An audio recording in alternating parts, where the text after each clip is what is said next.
उद्यापासून हे मोहीम फुल फोर्सने आम्ही चालवणार आहे आणि पूर्ण महानगरपालिका याच्यामध्ये कव्हर होईल. काही छोटे मोठे इश्यू होत आहेत, लोकांच्याकडून गैरसमज आहेत, तर काय आव्हान आहे नेमकं की कुठले ग्राह्य धरलं जाणार, कुठलं ग्राह्य असेल? जे काही लोकांकडे बिल्डिंग परमिशन म्हणजे त्याला बांधकाम परवाना म्हणतो आपण, घर ते आहेत तर त्याला सोडलं जाईल.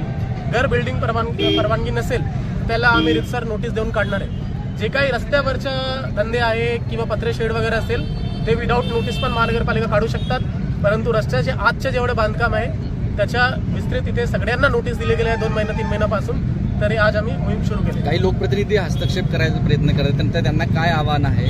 त्यांना पण आव्हान आहे की महापालिकेला कायदेशीर कामात सहयोग करा. धन्यवाद. असंच कुठेही पत्रा मारून करू शकत नाही, त्याच्या एक पद्धत आहे.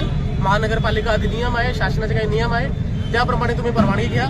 आता असंच धंदा करण्यामुळे या ठिकाणी पार्किंगचे इश्यू, अवैध धंद्याचे इश्यू क्रिएट होत आहे. तर सर्वांना मी विनंती करेल की जर तुम्हाला धंदा चालू करायचे आहे, तुम्हाला व्यवसाय करायचा आहे, तर महानगरपालिका अधिनियम अंतर्गत MRTP अंतर्गत व्यवस्थितप्रमाणे परमिशन घ्या आणि त्याच्यानंतर तुम्ही चालू करा. इथून पुढे हे सगळे कारवाई मोहीम असंच चालू असणार आहे. जे काही इथे विना परवाना शेड, विना परवाना पत्रा वगैरे आहे, महापालिका सर्व काढणार.